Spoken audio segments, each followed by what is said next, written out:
Tonight, Culloden Moor, near Inverness, 1746. Ghosts of Culloden Moor. This is Tartan Lullaby, sleep history from Scotland. The moor is dark. It has been dark for many hours. The sky above the Moray Firth holds the last of the night, a deep, flat grey pressing down over the water and the low ground between the firth and the hills. To the west, the mass of the great glen is not yet visible. It is there, but the eye cannot find it. The cold is settled, and even the kind that does not bite but simply stays. It is April, the 16th day. The ground on Culloden Moor is wet. It has been wet for weeks. The moss between the heather stems holds water from the last rain, and the cart tracks that cross the moor from the road to Inverness press down into soft peat with every step. A man walking here before first light would feel that softness through his boot soles. He would hear it too, a faint sucking sound with each footfall. The moor sits on a plateau east of Inverness. The town lies roughly 2 miles to the west, down the slope toward the river. The River Nain runs to the south of the moor, cutting through a deeper valley before it turns north to reach the Firth. The water of Nain is not wide here, but it runs cold and fast over stones in the channel bed. In April, fed by snowmelt from the Monadlyeth Mountains to the south, it is higher than usual. The sound of it carries on still nights. To the north, the ground falls away toward the Firth. The water there is invisible before dawn, but its presence is felt in the air. There is salt in that air, faint but present, mixed with peat smoke from the farms that lie scattered across this part of Inverness-shire. The farms are small. Most of them are clachans, clusters of 2 or 3 low buildings sharing a common yard and a shared runoff ditch along one side. The walls are stone and turf together. The thatch on the roofs is weighted down with ropes and stones against the wind. At this hour, the farm buildings are silent. The cattle are inside, kept under the same roof as the family through the winter months. That practice is nearly at an end for the year. In another few weeks, if the weather holds, the beasts will be moved to the summer pasture higher on the slopes. But that is still to come. For now, the warmth of the cattle is the warmth of the house, and the smell of the house is the smell of the cattle. Dung, wet straw, the sour warmth of breath in a low space. The moor itself is roughly 1.5 miles from north to south and somewhat wider from east to west. It is not entirely open.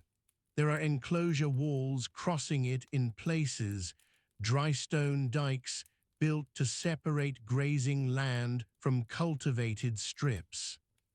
The Culloden Parks, the enclosed fields belonging to Culloden House, occupy the northern edge of the moor. Culloden House sits back from the moor proper, screened by a line of trees. The house is substantial by the standards of this country. It belongs to Duncan Forbes, Lord President of the Court of Session, though he is not in residence at this moment. The house has been used as a headquarters. It has had soldiers quartered in it. On the moor's southern boundary, the ground drops more sharply toward the Nain. There are a few birch trees along this edge, thin ones, their trunks pale grey in the dark. The ground between them is boggy. Further east, toward the farmstead of Leenach, the land is slightly firmer. Leenach is a working farm. It has a stone cottage and a separate outbuilding for animals and storage. The walls of the cottage are thick, perhaps 3 feet of rubble, stone and turf. The floor inside is beaten earth. There is a central hearth. The smoke finds its way out through a hole in the thatch. The Leenach cottage has been here for some decades. It is not remarkable. There are dozens of cottages like it within a mile of this spot. What marks this one is its position. It stands near the center of the plateau, close to the old road that crosses the moor from east to west. That road connects the town of Nairn, 12 miles to the east, with Inverness to the west. It is not a maintained road. It is a track, worn by use, paved in no place, passable in dry weather and barely passable in wet. The track is wet now. The surface has been churned by heavy traffic in recent days. The prints of horses and the ruts of wheeled carts have mixed the upper layer of peat and gravel into a dark paste. In the dark before dawn, this surface is invisible. A man walking it must feel for solid ground with each step. The light comes first, as a weakening of the dark rather than as light itself. The eastern horizon, toward Nairn and beyond it toward Aberdeen, becomes fractionally less black than the sky above it. The color is not yet visible. Everything is tones of grey and dark grey and near black. The heather stems are a low, even texture across the ground. Last year's growth is dry and brittle at the tips. The new growth has not yet pushed through. There are no birds yet at this hour. The curlew that nests on moorland ground will begin calling a little before the light fully comes. The lapwings are on the lower fields, closer to the Nairn Valley. In full darkness, there is almost no sound on the moor itself. The wind has dropped overnight. What sound there is comes from distance, the river to the south. Somewhere, a dog at one of the farms, nothing more. The farms closest to the moor are Leenach, already noted, and a few others strung along the road. Culloden lies a little to the south, between the moor and the Nairn. It is a small holding, cattle and a few strips of cultivated ground. The cultivated ground will be planted with oats and barley when the season allows. Bearer barley does well in this part of the country. It is a tough, short-strawed variety, suited to the climate and to soil that is thin and acid. It makes poor bread by the standards of the South, but it is what this land gives, and it has fed this part of Invernessshire for centuries. The people on these farms rise early, not yet but soon.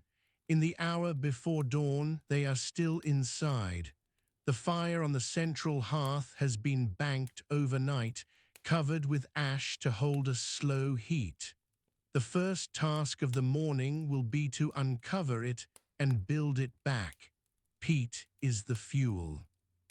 Cut from the moor itself, dried through the summer, stacked in low piles against the gable ends of the buildings. The smell of peat smoke is the constant smell of this landscape. It is present in the air at all hours. On a still morning before the wind rises, it hangs low and drifts across the ground in thin layers. The people who work these farms speak Gaelic. The language of Inverness town, 2 miles to the west, is more mixed.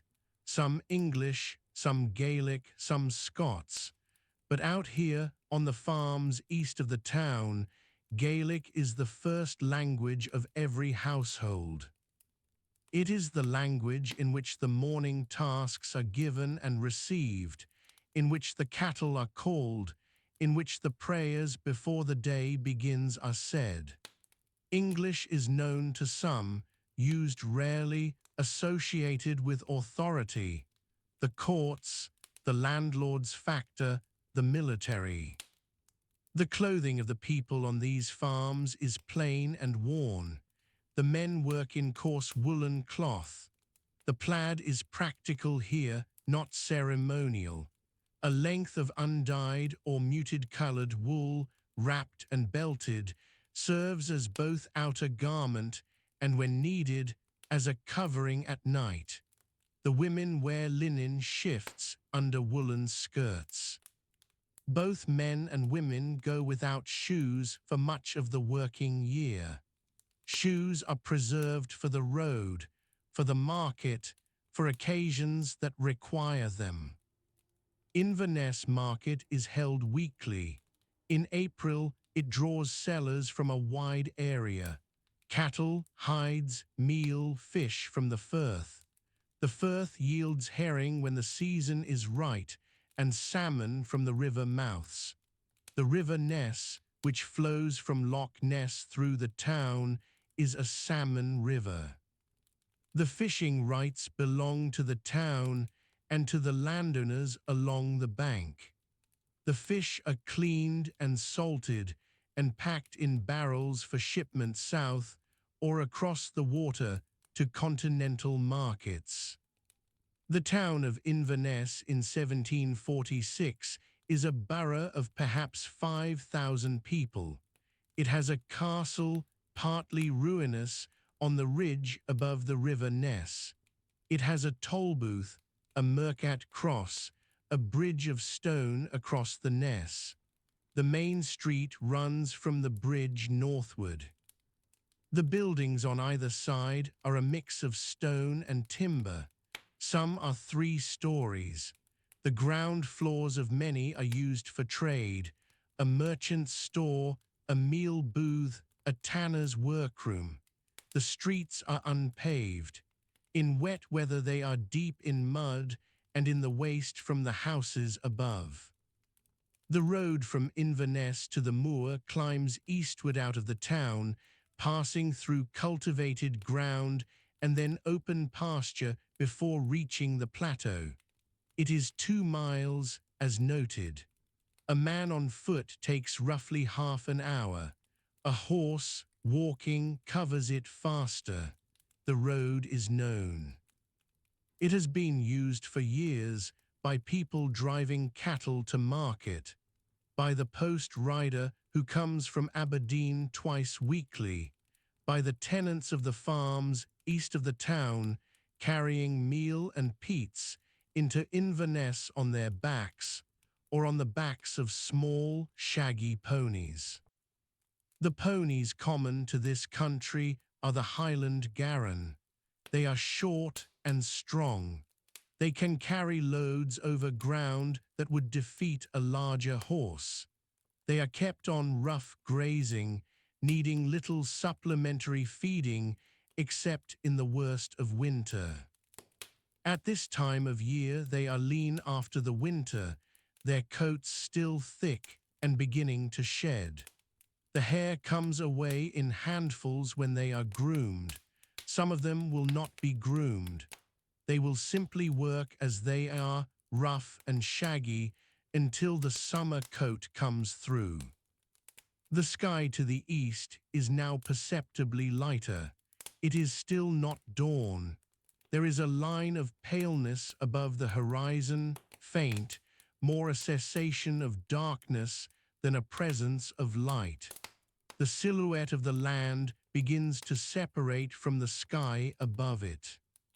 The low ridge to the east, toward Nairn, becomes visible as a slightly darker mass against the grey above it. The surface of the moor begins to resolve. The heather is brown and low. The grass between the heather patches is pale yellow, the colour of straw last year's growth lying flat and matted. In the boggy hollows, there is standing water. It reflects the faint light in the sky. In places, the water is only a few inches deep over the peat. In others, it is deeper, enough to soak a boot to the ankle, enough to slow a man trying to cross it quickly. There are stone walls crossing the moor in the direction of Culwiniac to the southeast. These walls divide the enclosed fields of the Culwiniac farmstead from the open moor.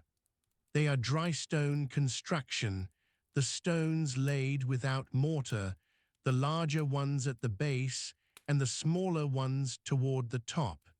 They are perhaps 4 feet high in most places. Some sections have been broken and not repaired. The stones lie scattered where they fell. The walls have not been built for any military purpose. They are working boundaries built by tenant farmers over generations to mark where their cultivated ground ends and the common grazing begins. Further south, beyond the Culwiniac enclosures, the ground drops toward the Nairn Valley. The slope is not dramatic. It falls away gradually through rough pasture and patches of scrub birch down to the valley floor. The valley of the Nairn is more sheltered than the moor above it. There are trees along the river. Alders in the wet ground beside the water. Birch on the drier ground above the bank. The understory is still bare at this time of year, the leaf not yet out, the branches showing only the first swelling of buds. The moor is a working landscape. It is not empty. It is grazed in summer. It is crossed by roads. It has farms on its margins and walls across its surface. The people who live within sight of it do not think of it as unusual ground. It is the ground they know. They know which parts of it are safe to cross in wet weather and which are not. They know where the firm paths run between the boggy patches. They know the sound the wind makes when it comes across it from the north, and the different sound it makes when it comes from the southwest off the hills. The light is coming. It comes slowly on an April morning this far north. The sun will not clear the horizon for some time yet, but the darkness is loosening. The shapes on the moor are becoming distinct. The Lenac cottage, its pale stone walls and dark thatch, is visible now as a solid form against the lighter ground around it. The smoke from its banked fire is not yet rising. The people inside are still in the last minutes of sleep. The day has not yet demanded anything of them. The moor is still. The fire in the longhouse at Culloden Moor has burned low overnight. The peats have settled into a pale grey ash, and the room holds a damp, smoky warmth that will not last much longer. It is just before 5 in the morning. The sky outside is not yet light. A cotter wakes first. He is a man in his mid-30s, tenant to a small strip of land on the eastern edge of the moor. He sleeps on a wooden platform raised a few inches from the earthen floor, under a wool plaid that doubles as his blanket through the cold months. His wife stirs beside him. The children do not move yet. He pulls on his trews. These are tight-fitting wool trousers woven from undyed fleece in a brownish grey. Over his shirt, a linen garment rough enough to chafe at the neck, he wraps his plaid again.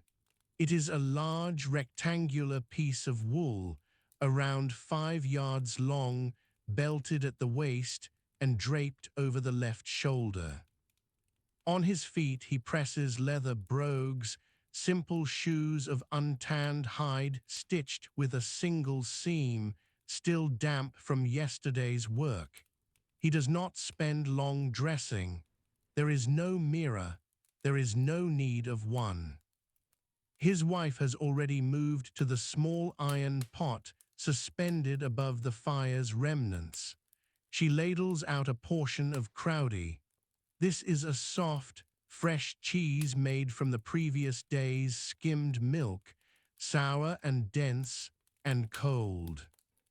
There is a bannock beside it, a flat oatcake baked on the hearthstone the evening before, hard at the edges and still faintly warm at the center. He eats standing. The meal takes perhaps 8 minutes. There is a cup of water drawn from the burn that runs south of the longhouse. There is nothing else. The moor outside is not the open, drained ground that later centuries would make of it.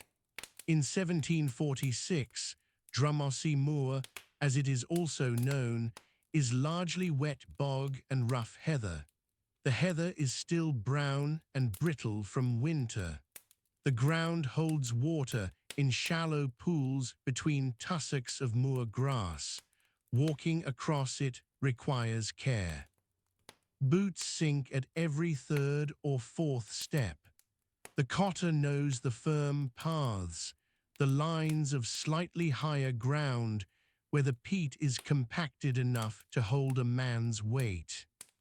He walks east, toward the fields that lie along the edge of the moor, where the ground becomes marginally better drained.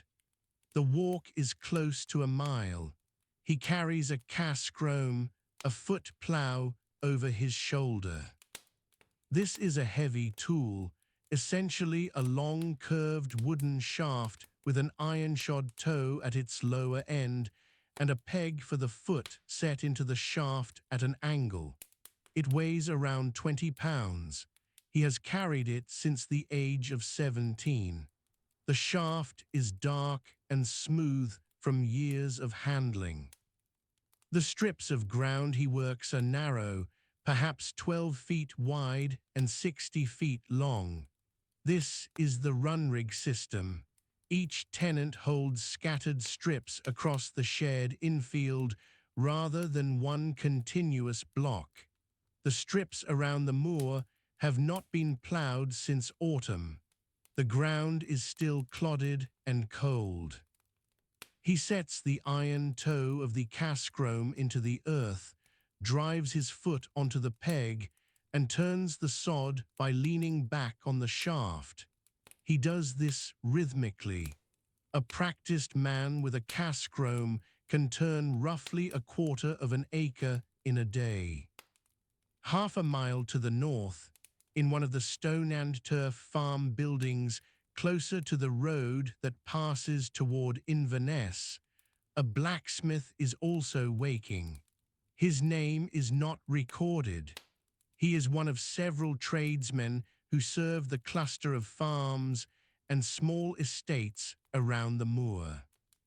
His forge is attached to the back wall of the house, a low structure of rough-cut field stone packed with turf mortar, roofed with heather thatch, and weighted with stones tied on heather rope. The forge shares a chimney with the main room. When the forge fire is lit, the whole house warms considerably. He eats kale brose before he begins. This is oatmeal stirred raw into the water in which kale has been boiled. The result is thick, grey-green, and strongly flavored. He eats from a wooden bowl with a horn spoon. His wife has boiled the kale since before dawn, using a bunch of curly kale from the small kitchen garden behind the house. The garden also holds leeks and a few rows of neeps, the Scottish turnip, planted close together against the wind. The blacksmith's work is principally the making and repairing of iron goods for the farms nearby. He shoes horses and oxen. He makes and repairs cast-chrome blades, plough coulters, harrow tines, and hoe heads. He makes hooks and hinges for the doors of farm buildings. He makes pot hangers, the iron chains and ratchets used to suspend cooking pots over hearths. He makes nails, individually, by hand, tapering each one from a rod of wrought iron on his anvil. Nails are expensive and never wasted. His bellows are made from calf leather stretched over a wooden frame, operated by a wooden lever. He uses charcoal as well as peat in the forge, the charcoal producing the higher temperature needed for welding iron. The charcoal comes in sacks from a collier who burns wood in a covered mound in the birch woodland several miles to the southwest. The blacksmith keeps perhaps 3 months of charcoal at a time, stored dry under a turf lean-to against the north wall of the forge. A mile to the west, nearer to the edge of the moor itself, a woman is beginning her morning walk to the well. She is the wife of a tacksman's servant, a man employed on the estate that manages several of the larger farms in this part of the parish. She carries 2 wooden stave buckets suspended from a wooden yoke across her shoulders. Each bucket holds around 3 gallons when full. The walk to the well is roughly a quarter of a mile each way. She will make this journey 3 times before midday. She wears a linen shift beneath a woolen skirt dyed with lichen in a dull reddish brown. Over this, she wears a short woolen jacket, a bedgown as it is sometimes called in this period, fitted at the shoulders and open at the front. A linen kerchief is pinned at the neck. Her hair is covered with a linen cap, white but yellowed from washing in peat water. On her feet she has leather shoes with a low heel and a single buckle of tin, not the flat brogues of the cotter, but a more finished article, reflecting a household that sits a step above the lowest tenants of the moor. She has eaten oatmeal porridge this morning, stirred over the fire for 20 minutes with a wooden spurtle, a long-handled rod used to prevent the oats clumping. The porridge is made from roughly ground oatmeal, coarser than the variety ground in larger mills. It is eaten salted, not sweetened. There is no sugar in this household. Sugar is a purchased luxury available only in Inverness, where it arrives by ship at the quay on the River Ness. This household does not go to Inverness more than once or twice a year. To the south of the moor, where the ground rises slightly toward the Nairn Valley, a shepherd is already out. He has been up since 4:30. He keeps around 40 sheep on the higher ground beyond the farm buildings. These are small, hardy animals, closer in build to the Soay sheep of the outer islands than to the larger breeds developed in later centuries. They are predominantly white with dark faces. They produce wool that is short-stapled and coarse, well suited to the wet climate and rough grazing. The shepherd wears a shepherd's plaid, a smaller version of the full belted plaid, draped around the shoulders and pinned at the chest with a simple iron pin. His bonnet is a knitted wool cap, dark blue, pulled down over his ears. He carries a long crook of ash wood, fitted with a curved iron head of his own making or traded from the blacksmith. He has eaten nothing before leaving the house. He will eat when he returns at mid-morning, if the sheep are settled. The sheep have been on the moor grass since first light, or what light there is. Sunrise at this time of year, in mid-April in the Scottish Highlands, comes around 5 in the morning, but the clouds today are low and the light does not strengthen quickly. The shepherd can see the sheep mainly by their pale shapes moving against the dark heather. He knows each one. He has been shepherding this ground since he was old enough to follow his father out before dawn. Back near the longhouse where the cotter began his morning, a woman is preparing flax.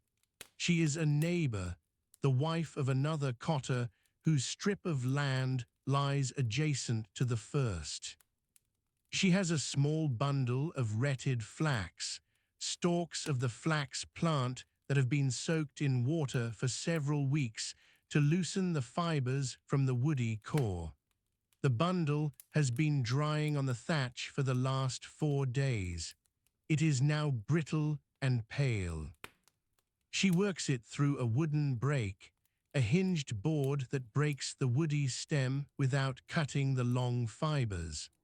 The fibers she then draws through a wooden hackle, a board set with iron spikes, to comb out the short tangles and align the long, fine strands.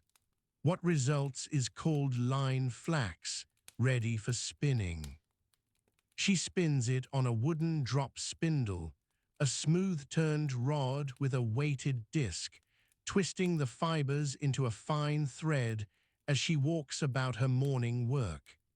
The linen woven from this thread will eventually be used for shirts and caps and bed linen if the harvest is good enough to allow time for the full process.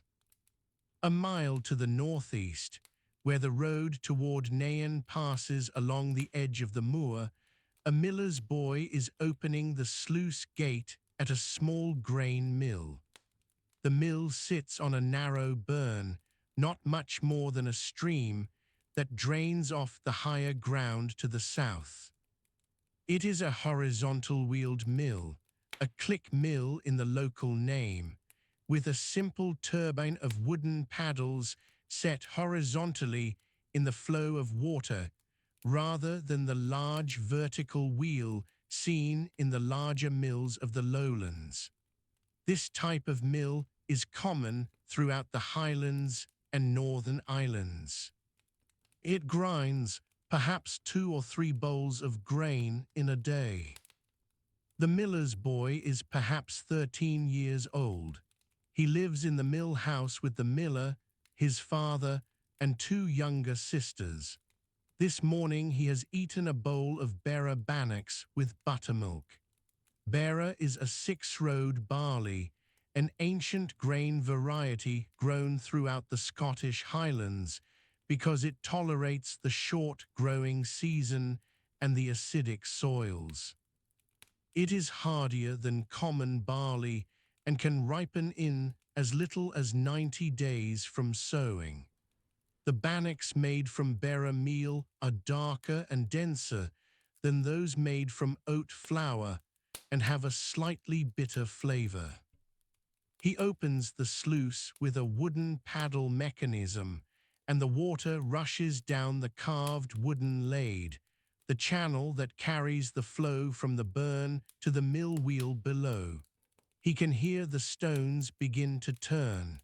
The upper stone is a rough-dressed piece of local sandstone, around 2 feet in diameter.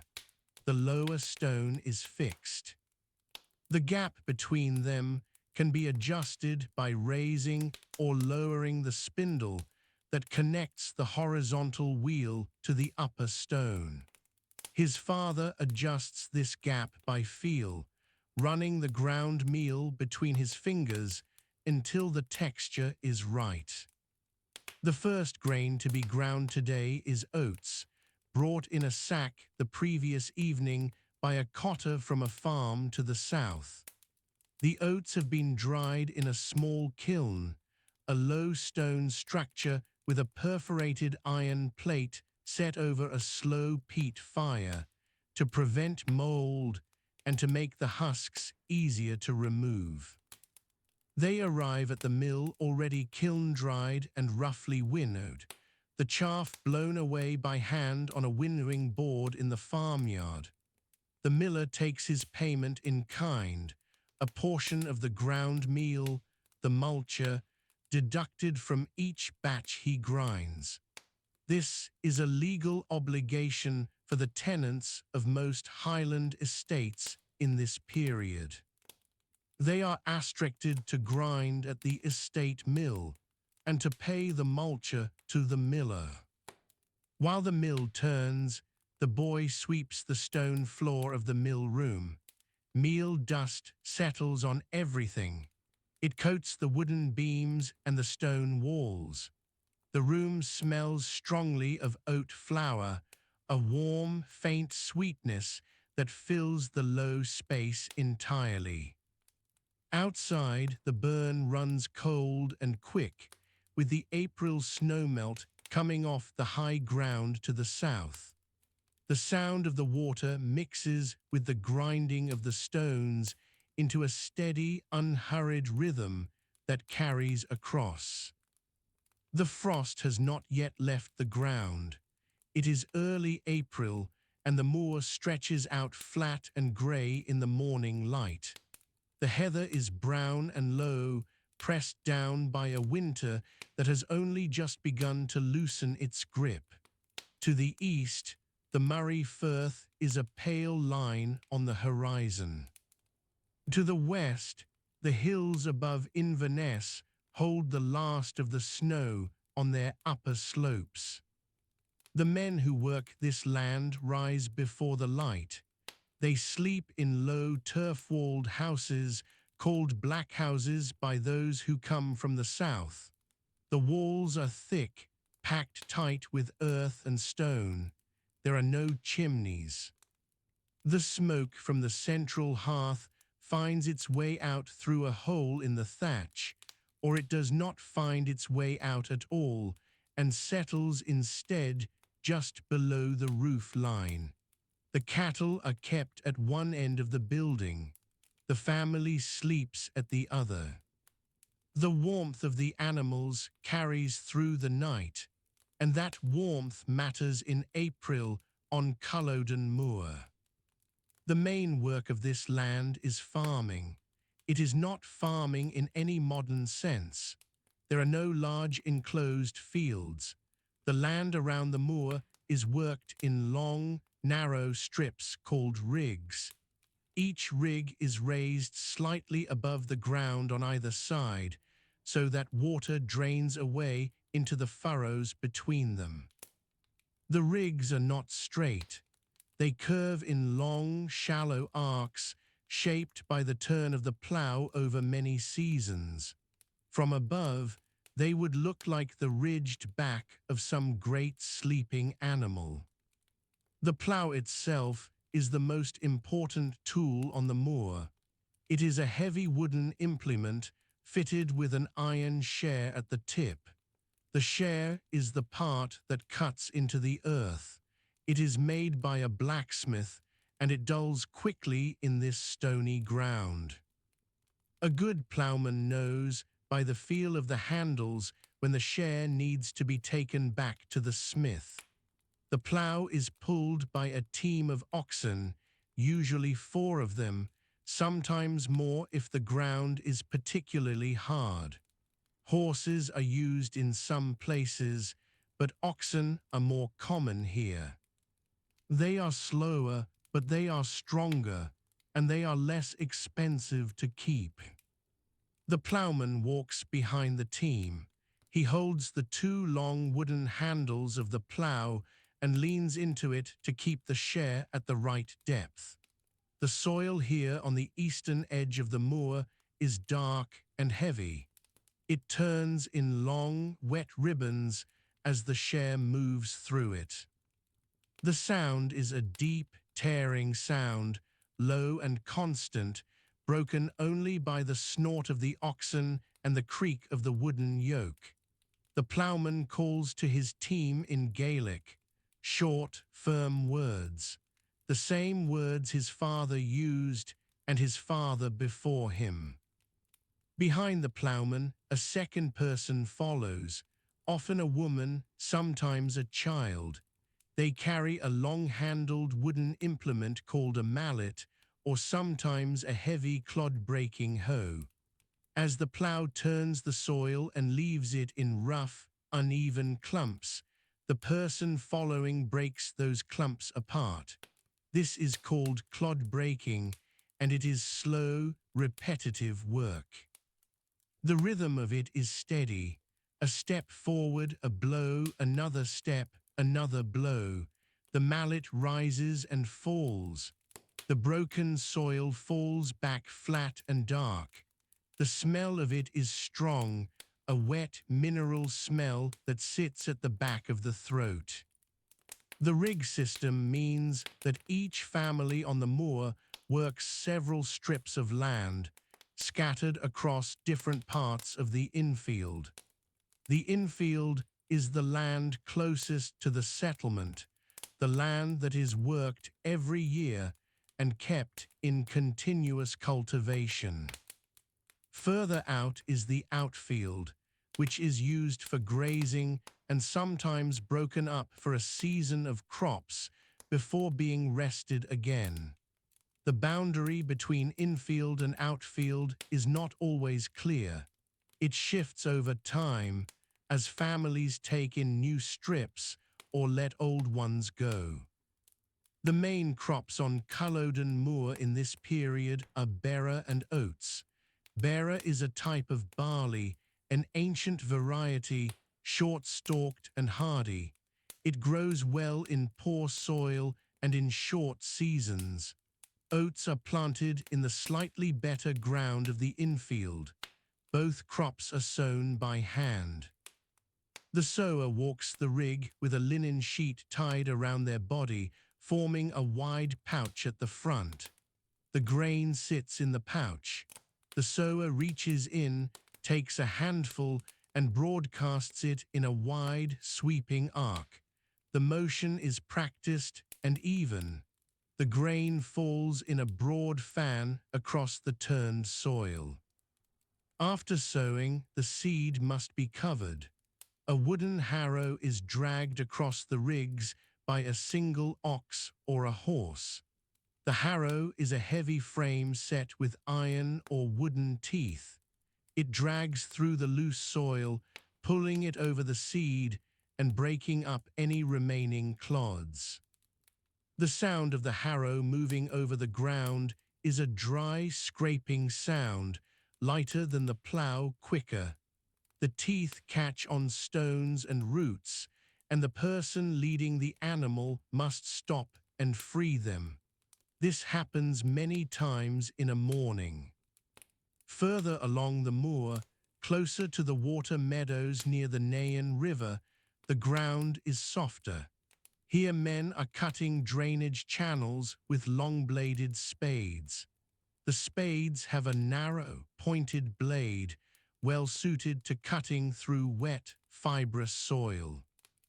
The channels run in straight lines toward the lower ground, carrying water away from the strips that will be planted in the coming weeks.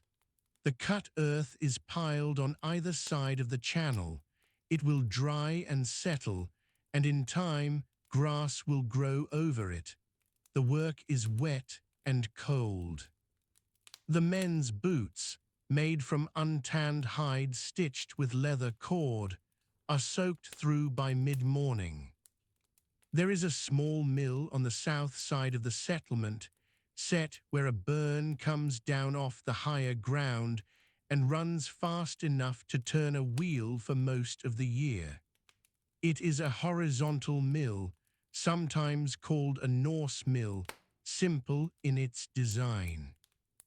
The millstone sits flat, turned by a wooden spindle connected to a horizontal paddle wheel below, set into the burn. The miller feeds grain down through a hole in the upper stone. The ground meal falls out at the edges and is collected in a wooden trough. The mill is small and the grinding is slow. A family might wait a good part of a day to have their grain milled. They bring sacks of bearer or oats on their backs, or slung over the back of a small garran pony. They sit outside the mill on a low stone wall and wait. The meal that comes from the mill is the foundation of almost everything eaten on the moor.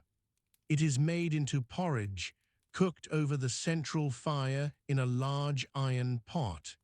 It is made into bannocks, flat rounds of unleavened bread, cooked directly on a flat stone placed over the embers. The bannocks are thick and dense. They are eaten with butter when there is butter, or with dried fish when there is not. A household that keeps a cow will have milk, and sometimes a soft, fresh cheese made by hanging the curdled milk in a cloth to drain. The whey that drips from the cloth is kept and drunk. The cattle on the moor at this time of year are lean. They have come through a long winter on dried hay and whatever rough grazing they could find. By April, they are thin-ribbed and slow. They will not be moved to the summer sheilings in the hills above Inverness until the end of May or into June if the season is late. For now, they are kept near the settlement during the day, let out onto the rough ground at the edge of the infield to graze whatever new growth there is. A young boy or girl is usually given the task of watching them. They carry a long stick and sit on whatever dry ground they can find. The cattle move slowly. The child moves with them. Peat is cut from the higher ground of the moor itself. The peat beds are well known. Each household has its own section, marked by custom rather than by any written agreement. The cutting tool is called a teisjaya, a long-handled spade with a blade set at a right angle to the shaft. The cutter drives the blade into the face of the peat bank and levers out a block. The blocks are roughly the size and shape of a large brick. They are wet and dark when first cut, almost black. They are laid out on the surrounding ground to dry. In dry weather they will be ready in a matter of weeks. In a wet spring, the drying can take much longer. The dried peat is carried home in creels, large wicker baskets worn on the back, supported by a strap across the forehead. A full creel of peat is a heavy load. The tools of the moor are repaired and made in the blacksmith's building, which stands at the edge of the settlement on a track that runs south toward the old road to Nairn. The smithy is a low building of stone, open at one end. The forge is always alight on a working day. The bellows are worked by a leather strap attached to a wooden lever. The smith pumps the lever up and down, and the coals in the forge glow orange, then white. The sound of the hammer on the anvil carries across the moor on still mornings. It is a clear, ringing sound, high and sharp. It comes in a pattern, a heavy blow, a lighter blow, a pause, and then the pattern again. The smith shapes iron into plowshares, into harrow teeth, into the wide, flat blades of the drainage spades. He repairs the iron bands that hold wooden wheels together. He makes nails, hooks, and chains. The track that leads from the settlement toward Inverness is not a road in any formal sense. It is a worn path across the moor, soft and muddy in wet weather, rutted hard in dry spells. Carts use it, small two-wheeled carts with solid wooden wheels pulled by a single Garan pony. The carts carry meal to Inverness market or bring back salt fish, dried goods, and any iron implements too complex for the local smith.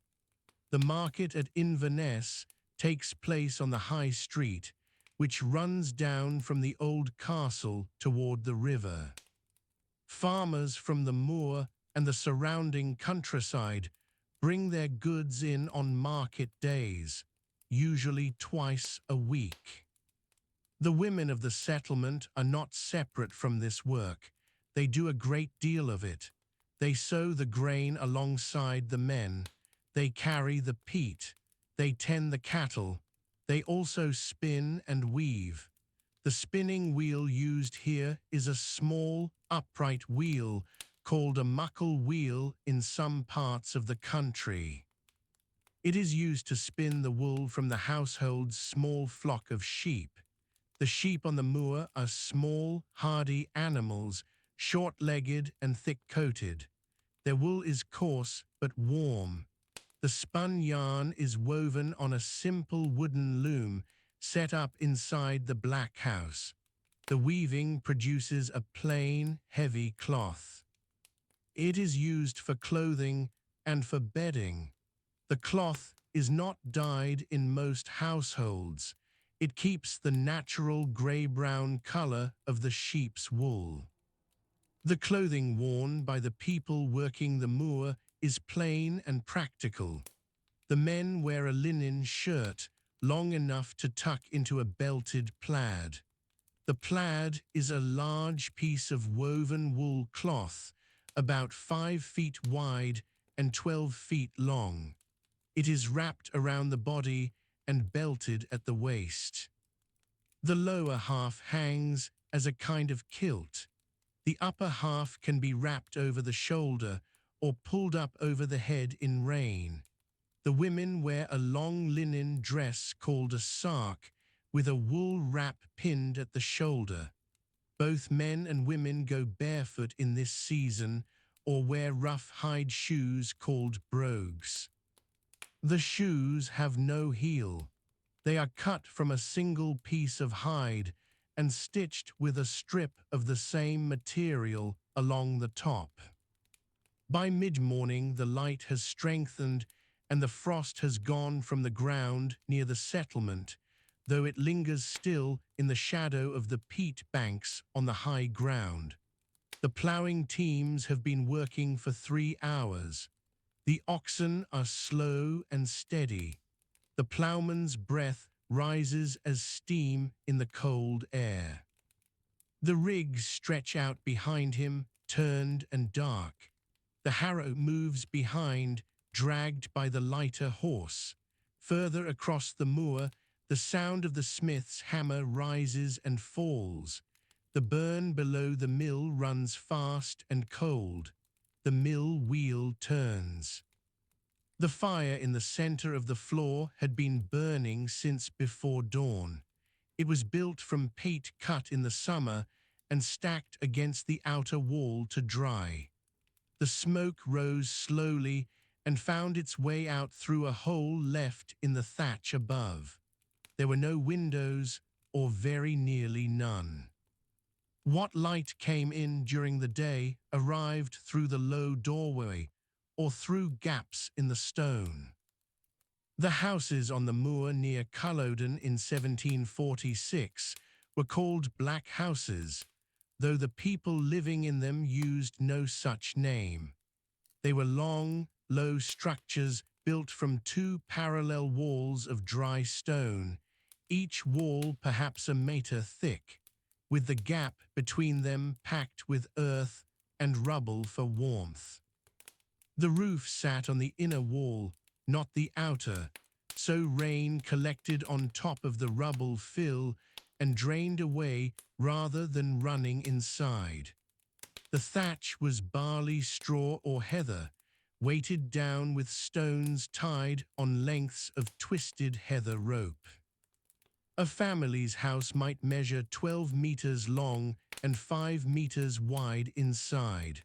One end was for the people.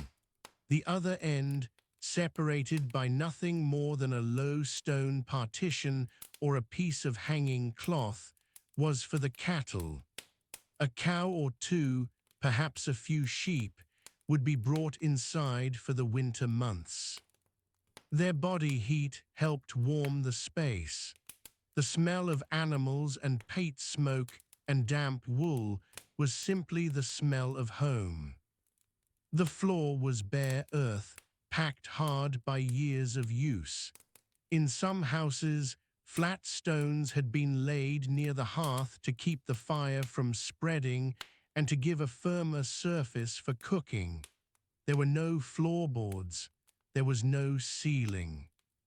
Looking up, a person inside could see the underside of the thatch and the rough timber of the roof couples, the curved paired beams that held the whole structure together. Those beams were precious. Timber was scarce this far north. When a family moved, they took the roof timbers with them. The fire sat roughly in the middle of the living end of the house. It had no grate and no chimney. It was simply a hearth, a shallow depression in the earth or a low surround of stones, and the fire burned in it day and night through the whole of winter. Letting it go out was a serious matter. Relighting it required a great deal of effort with a flint and iron striker, and the fire itself was often kept alive for years at a time. A woman might carry a piece of live peat from a neighbor's fire rather than start one from scratch. Above the fire, a chain or a length of twisted iron hung from a timber in the roof. From this chain hung the cooking pot. It was an iron pot, heavy and blackened, and it held whatever was being prepared that day. For most families on the moor in the 1740s, that meant porridge or a thin broth. Oats were the main crop grown in the strips of cultivated ground around the settlements. They were ground at a local mill, mixed with water, and cooked slowly over the peat fire until thick and grey. Kale was grown in small plots close to the house, sheltered as much as possible from the wind. It went into the broth pot along with any scraps of salted meat, if there were any, or with a handful of barley. Turnips were grown in smaller quantities. Milk from the house cow was used to loosen the porridge or drunk warm in the morning. Butter was made when there was enough cream, and soft cheese sometimes. These were not luxuries.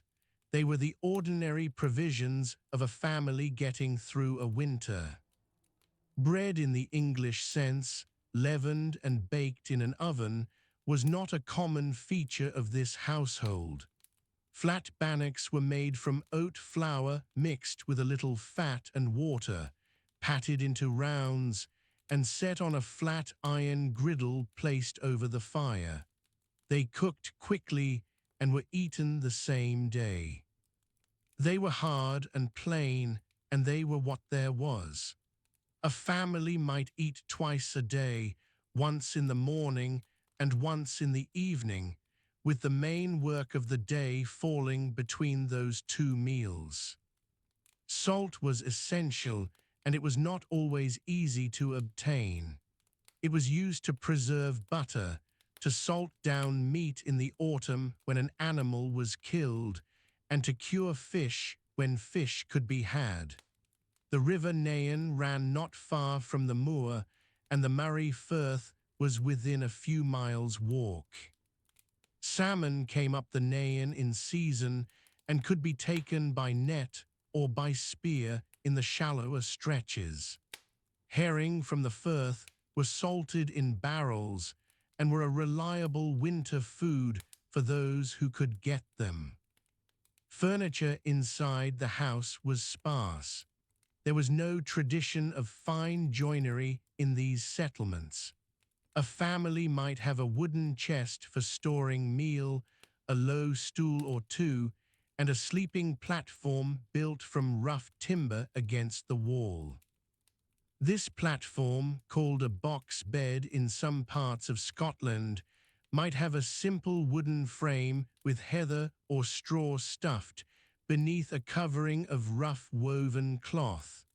Several people slept together for warmth. A man, his wife, and their younger children would share one sleeping space.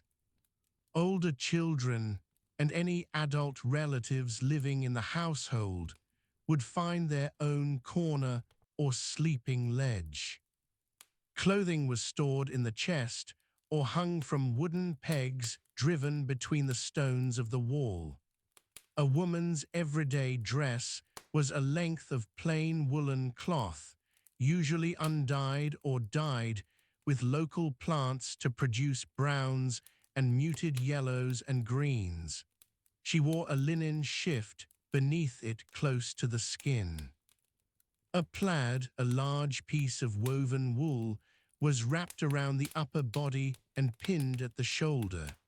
In cold or wet weather, the plaid was pulled over the head.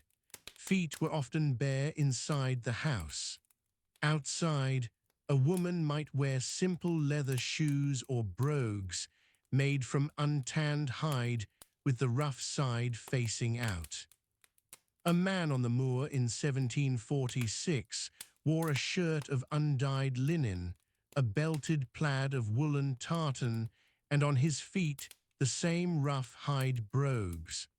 The belted plaid was a single long piece of cloth, perhaps 5 meters in length, pleated and belted at the waist. The lower portion hung like a kilt. The upper portion could be arranged in several ways, gathered over the shoulder, wrapped around the body, or pulled up over the head in rain. It was a versatile garment designed for exactly this climate and this landscape. A woolen bonnet, flat and blue or sometimes grey, sat on the head. Children dressed in smaller versions of the same clothing or simply in a long linen shirt until they were old enough for more. They went barefoot most of the year. In winter, their feet were wrapped in rags or bound with strips of hide. Children were working members of the household from a very young age. By the age of 5 or 6, a child was expected to tend the animals, carry peats, or help with the endless process of carding and spinning wool. By 10 or 12, a boy might be working alongside the men in the fields or cutting peat on the hill. A girl of the same age would be spinning, churning, fetching water from the nearest burn, and helping to prepare food. The daily work of the household followed a rhythm set entirely by season and daylight. In April and May, the ground was prepared for planting using a foot plough called a cascrome. This was a long wooden tool with an angled iron foot, pushed into the soil with the right foot to turn the earth in narrow strips. It was slow work, well suited to the rocky, uneven ground of the moor, where a horse and conventional plough could not easily go. Barley and oats were sown in these strips. Kale was planted close to the house.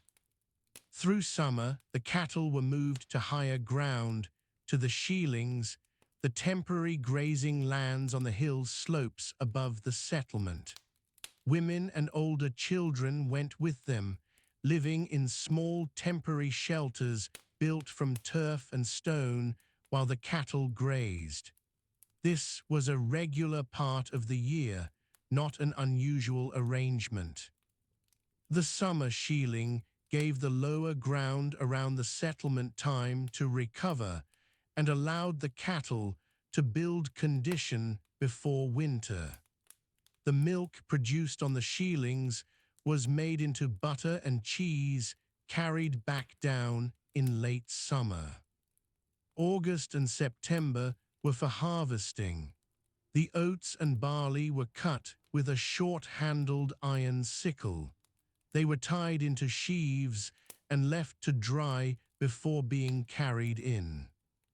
Threshing was done with a wooden flail on the bare earth, and the grain was winnowed in the open air on a breezy day, tossed into the wind so the chaff blew clear. What remained was taken to the mill. The mill nearest Culloden Moor stood on one of the small watercourses running off the hill ground. The miller took a portion of every load as his fee. Peat cutting happened in the late spring and early summer. The whole household went out to the moss, the boggy ground where peat was cut in long dark blocks with a special spade called a teiskia. The blocks were set out in rows to dry and then stacked. By late summer, they were dry enough to bring home and stack against the wall of the house. A household needed a great quantity of peat to last through a Highland winter. The work of cutting, drying, and carrying it was considerable. Water came from a burn or a spring. There was no well in the modern sense. A woman carried water in a wooden bucket or a clay vessel suspended from a wooden yoke across her shoulders. She might walk half a mile to the nearest clean water source. This was a daily task, done in the morning before the household was properly awake, and again in the evening. The burn also served for washing cloth and for soaking the raw fleece before it was processed. Wool was a constant occupation.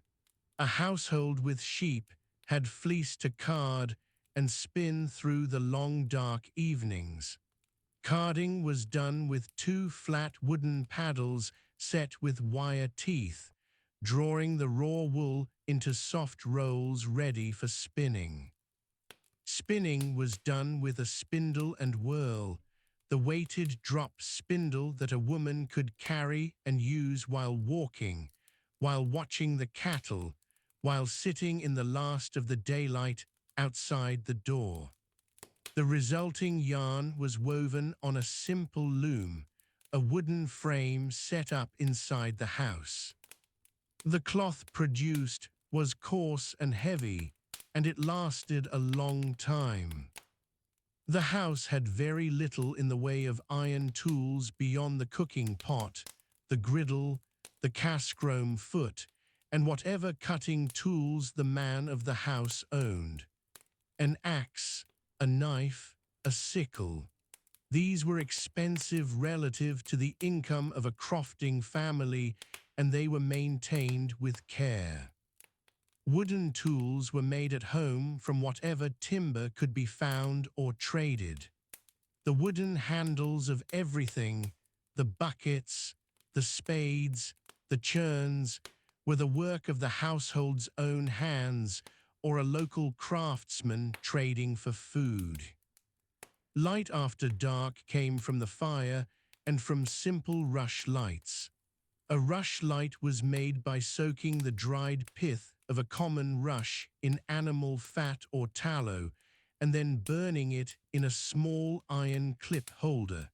It gave a thin, wavering light and lasted perhaps 20 minutes. A household would burn several in an evening. Candles of tallow existed, but were not common in a settlement at this level of poverty. The winter evenings were long and dark, and the household generally went to sleep when the fire burned low and the rush lights ran out. Children born into these households faced considerable risk in their early years. Illness spread easily in close quarters, where people and animals shared the same air and the same warmth. Smallpox moved through communities regularly. Dysentery was common. A bad harvest meant a hungry winter, and a hungry winter weakened resistance to everything else. A woman might bear 8 or 9 children and raise 4 or 5 to adulthood.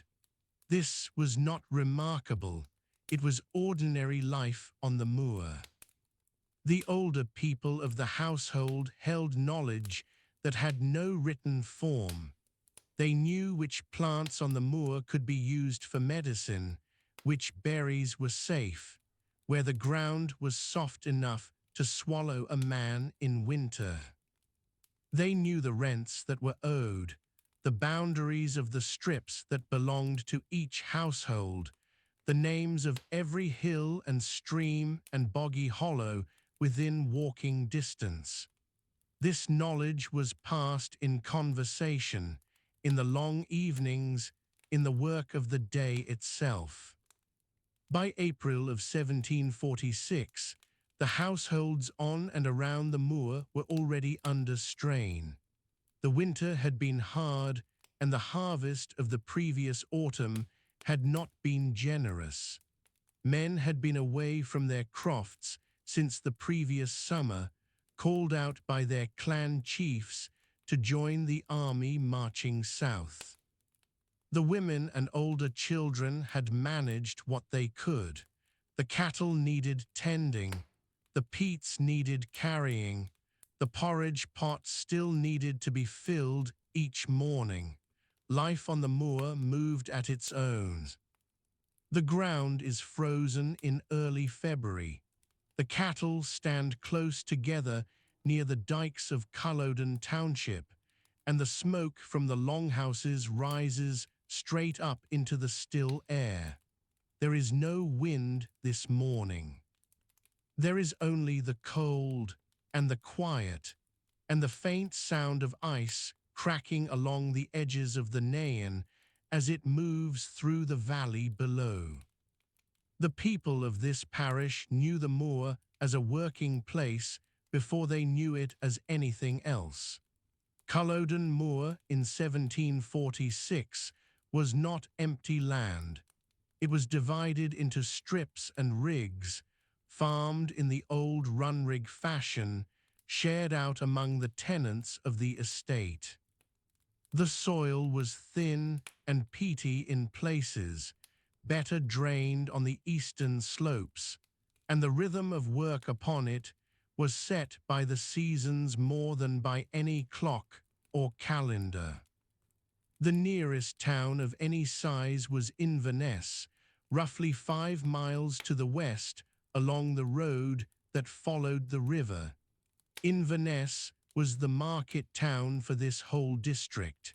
It held a weekly market on Thursdays, and that Thursday market was the fixed point around which much of the week turned.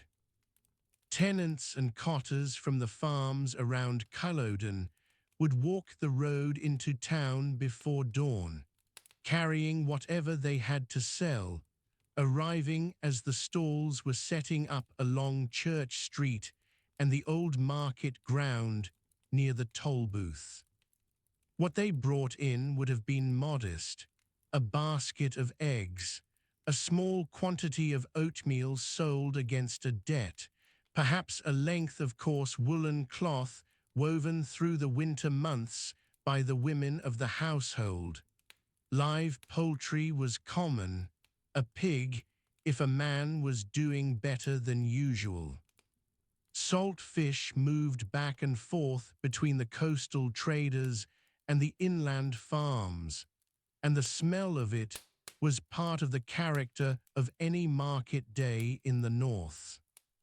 The toll booth stood near the centre of Inverness, and it served as courthouse, prison, and the administrative hub of the town. Disputes over weights and measures were settled there. Debts were recorded. A man who owed rent and had not paid it might find himself in front of a sheriff before the morning was out. The market was not only a place to buy and sell. It was a place where the legal and social business of a community was done out in the open in front of witnesses. The parish church that served the people of Culloden was the old High Church of Inverness, which sat on a rise above the river. It was the oldest church in the town, its tower visible from the road coming in from the east. The congregation from the outlying farms would walk to it on Sunday mornings. In winter, that walk was done in darkness or near darkness. People arrived cold and took their places on the hard wooden benches, arranged by rank, with the better families in the lofts and the common tenants below. The service was conducted in Gaelic for much of this congregation. The people around Culloden were Gaelic speakers. English was a language of commerce and administration, used in the toll booth and in dealings with the laird's factor, but at home and in the church it was Gaelic. The psalms were lined out, which meant the precentor sang each line first and the congregation repeated it after him. There was no organ. There was no instrumental music of any kind. The sound of worship in this place was entirely the human voice, unaccompanied, slow, and very old in character. The minister of the Church of Scotland in this period was a figure of considerable authority in the parish. He visited the sick. He registered births, marriages, and deaths. He could bring a man or woman before the session for misconduct, for failing to observe the Sabbath, for fornication, for drunkenness. The session records show that these hearings were regular occurrences throughout Scottish parishes in the 18th century. They were not private. A person summoned before the kirk session would stand at the front of the church and answer publicly. It was a form of social discipline that touched almost everyone at some point in their lives. Sunday itself was a day of strict observance. Work stopped from Saturday evening, no grinding at the quern, no spinning, no unnecessary travel. The cattle still needed tending, and animals could not be left untended, but the labor was kept to the minimum that survival required. After the morning service, there was often a second service in the afternoon.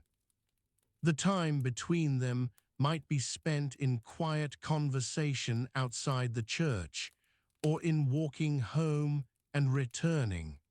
There was no other sanctioned occupation for the day.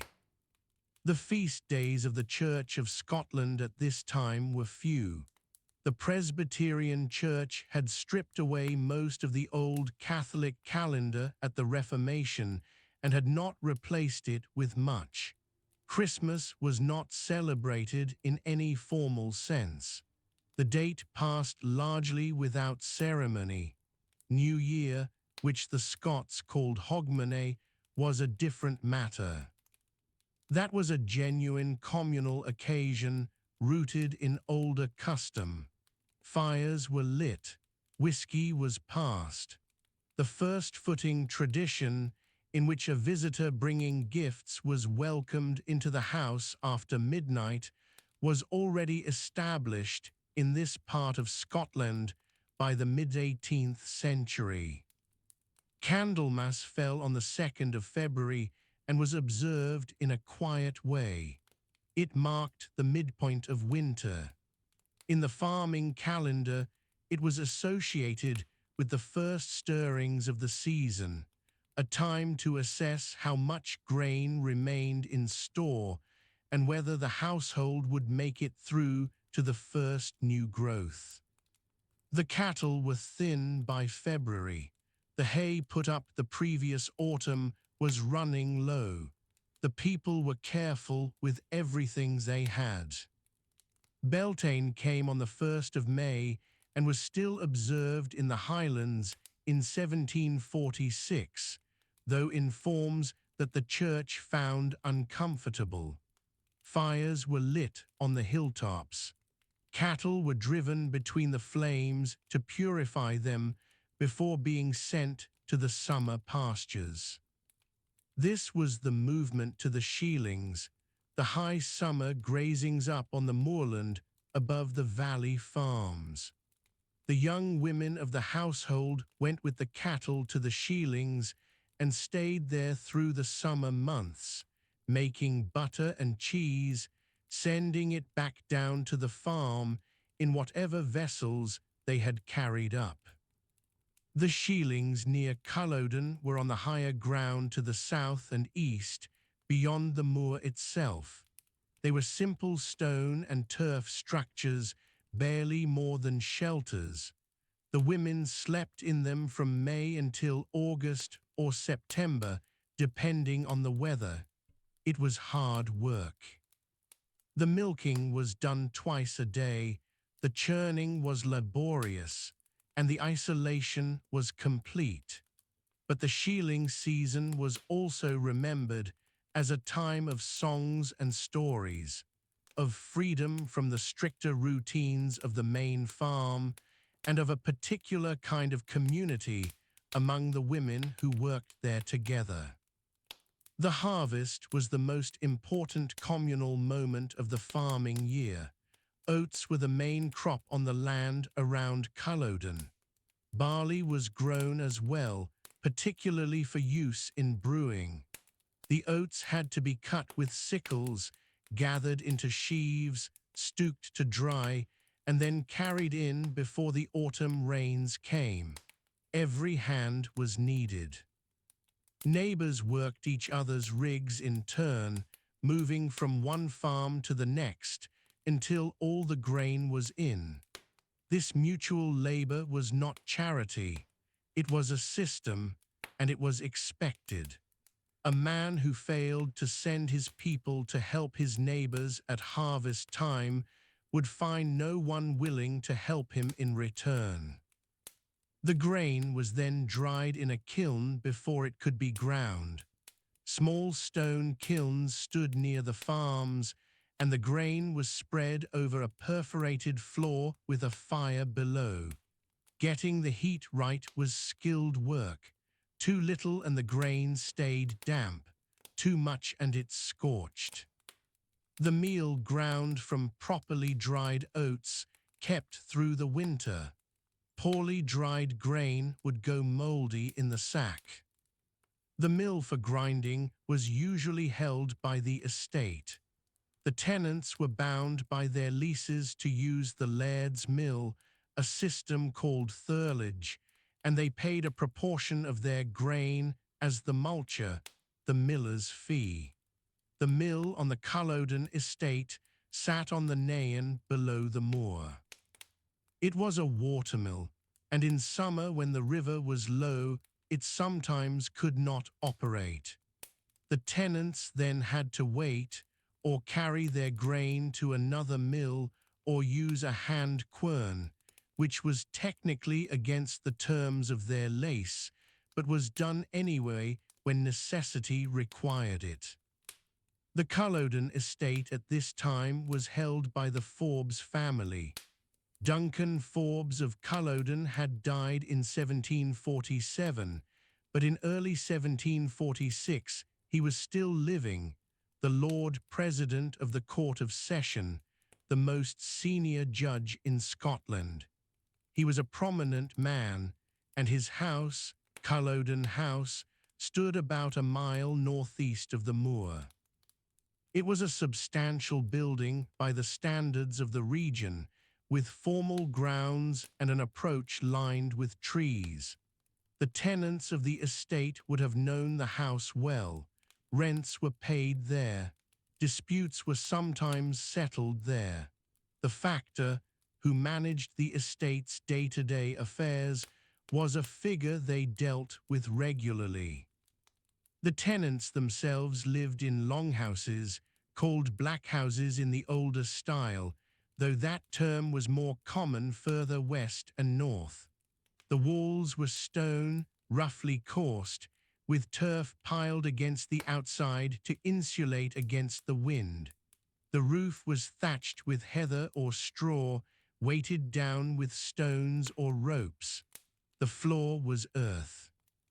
A central hearth burned peat, and the smoke found its way out through a hole in the roof or through the thatch itself. There was no chimney in the poorest houses. The interior was dark and warm and smelled of peat smoke and animals, because in winter the cattle were sometimes kept in one end of the building while the family occupied the other. Furniture was minimal. A wooden box bed, enclosed to keep out the drafts, was the most valued piece. A table, some stools or a bench. Cooking was done in an iron pot hung over the fire on a chain. Oatmeal porridge was eaten in the morning, oatcakes baked on a griddle stone. Kale soup in the evening, made from the kale grown in the yard behind the house. Milk and butter and crowdy, a soft fresh cheese when the cattle were in milk. Salt fish through the winter, dried or in brine. Meat was eaten rarely, usually when an animal had to be killed, because it could not be kept through the winter. The drinking of whiskey was already common in the Highlands by 1746. Small stills operated throughout the district, most of them unlicensed. The whiskey made in them was rough and variable in quality. It was drunk at markets and fairs, at weddings, at funerals, and at the seasonal gatherings around the farm. Ale was also brewed at home, using the barley that was grown alongside the oats, and it was the ordinary drink of the household rather than an occasion drink. Fairs were held at intervals through the year at several locations near Inverness. The Muir of Ord Fair, held to the west across the Bowley Firth, was one of the major cattle fairs in the north. Drovers brought cattle down from the glens to be sold on, and the animals then began their long walk south to the markets of the lowlands and eventually to England.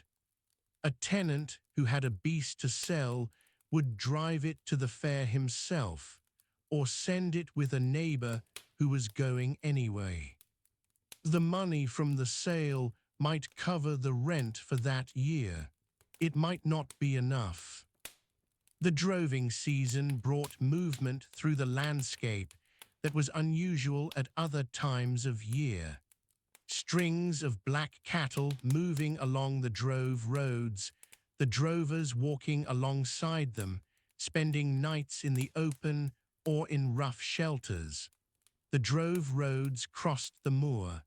They were not roads in any formal sense.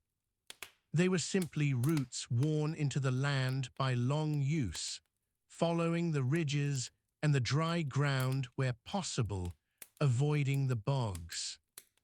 The people of the Culloden district gathered at the church, at the market, at the mill, at the seasonal fairs, and at each other's houses during the long winter evenings. This last gathering had a name in Gaelic. The Ceilidh at this period was not a performance. It was simply the habit of neighbors collecting in one house after the day's work was done to talk, to share stories, to hear music if someone had a fiddle or a set of pipes, to pass the dark hours in company. The fire was the center of it. The stories told around it reached back into a past that had no written form, carried entirely in memory from one generation to the next. The pipes were heard on the moor before the battle in April of that year. but they had been heard on the moor before that, in ordinary time, at ordinary. The moor lay quiet in the early weeks of 1746. A thin crust of frost covered the heather stems each morning, and the ground beneath was soft and waterlogged in places, firm and unyielding in others. This was not farmland. It was open, elevated ground sitting roughly 5 miles east of Inverness, rising gradually from the River Nairn to the south and falling away toward the Murray Firth to the north. The elevation here was modest, perhaps 250 feet above sea level at its highest point, but enough to catch every wind that came in off the firth. The heather was the dominant plant. Calluna vulgaris, the common ling, grew in dense mats across the ground, its woody stems brown and brittle in winter, not yet showing any of the purple that would come by August. Between the heather patches grew deer grass and cotton grass, and in the wetter hollows, sphagnum moss held the moisture like a sponge. The ground was not flat. It rolled in low, imperceptible undulations, and in places the peat was deep enough that a man's foot would sink several inches with each step. These were not dramatic features. They were subtle, and they mattered. The River Nairn ran along the southern boundary of the moor. It was a river of moderate size, perhaps 30 feet across in most stretches near Culloden, moving at a brisk pace after winter rain. Its banks were cut deep into the surrounding land in places, offering shelter in the hollows below the main plateau. The river ran roughly west to east, draining the hills of Strathnairn before turning northeast to reach the sea at Nairn, a town of some consequence about 16 miles to the east. The water was cold and clear in winter, dark with peat after heavy rain, and it carried a reliable run of salmon in its season. To the north, the land dropped more steeply toward the coastal strip along the Murray Firth. The firth itself was visible from the higher ground of the moor on a clear day, a broad expanse of grey water stretching east toward the open sea. The southern shore of the firth, along which the moor drained, was low and flat, with areas of salt marsh and reed beds where freshwater streams met the tidal reach. These coastal margins were rich in wildfowl. Geese rested there in winter, and wading birds worked the mudflats through the colder months. The town of Inverness sat 5 miles to the west. In 1746, it was a market town of perhaps 8,000 people, built largely along the western bank of the River Ness, where the river left Loch Ness and moved north to the Firth. The river was wide and fast at Inverness, bridged by a stone structure that had stood since 1685 and replaced an older wooden crossing. The harbour at the mouth of the Ness was modest but active. Small trading vessels brought goods up from the Firth of Forth and from ports further south. Coal came in from Newcastle by sea. Salt fish, timber, and linen cloth moved in and out through the season. Between Inverness and the moor, the land was partially enclosed. Fields had been laid out around the estate of Culloden House, which sat roughly a mile and a half north of the moor's main plateau. This was the house of the Forbes family, and it had been built in its present form in the 1680s.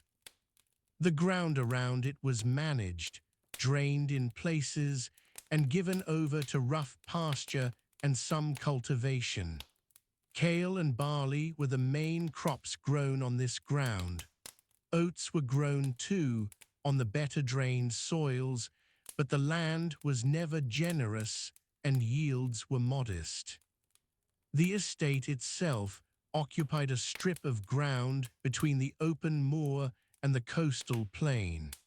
A track ran from the house down toward the Nairn Road and from there toward Inverness. This was not a metalled road in any modern sense. It was a worn earth surface, rutted by cart wheels and the feet of cattle, passable in dry summer weather and difficult in the wet months. In February 1746, it would have been deeply churned and muddy, frozen at night and thawing by midday if the sun reached it. A generation before, around 1710 or 1715, the moor had looked broadly similar, but the enclosure around Culloden House was less established. The fields were smaller and less regular. The drainage ditches that divided the pasture from the open ground were fewer and shallower. Much of the land now under rough grass had still been open heather moor in those earlier decades. The gradual improvement of the Culloden estate, driven by the Forbes family's interest in agricultural progress, had pushed the boundary of managed land a little further into the moor over the intervening 30 years, but the central plateau remained untouched. The ecology of the moor in that earlier period was in some respects wilder. Red grouse were present in significant numbers across the heather ground. They fed on the heather shoots and moved low and fast when disturbed. Hares were common too, their coats turning white in winter, difficult to see against frost or snow. The moor was also home to curlew and golden plover, birds that nested in the rough grass and bog in spring and moved to the coast in winter. None of this had changed fundamentally by 1746, but the steady extension of enclosed ground from the estate had put some pressure on the margins. The peat was important to the local population. Families from the townships and farms around the moor cut peat blocks from the boggy ground through spring and early summer, stacking them to dry, then carrying them home by pony or on their backs to burn through winter. The peat banks where cutting had been done over generations were visible as straight-edged trenches in the ground, their sides dark and exposed. This practice had been going on for centuries, and the peat was deep enough, in most places, that it showed no signs of running out. Cattle grazed the moor in summer months. These were small, hardy animals, darker in coloring than the improved breeds that would come later, descended from the native black cattle of the highlands. They were driven up onto the moor from the townships in late spring and brought down again before the first hard frosts. The moor could not support them through winter. There was not enough dry ground, and the heather gave poor nutrition once the growing season had ended. In winter, the cattle were kept in byres attached to the longhouses of the townships, fed on what hay had been cut and stored from the wetter meadow ground. Sheep were fewer on this ground in 1746 than they would become after the clearances. The flocks that existed belonged to individual township families and were small in number, kept more for their wool than for meat. Wool was spun and woven within the household, producing the coarse woolen cloth that most people in the area wore. A plaid of this cloth, heavy and undyed or dyed with local plants to produce dull browns and greys, was the standard outer garment for men and women on the moor in cold weather. The townships themselves lay around the edges of the open moor rather than on it. Culloden village, such as it was, sat closer to the house and the road. There were perhaps a dozen or 15 families in the immediate vicinity.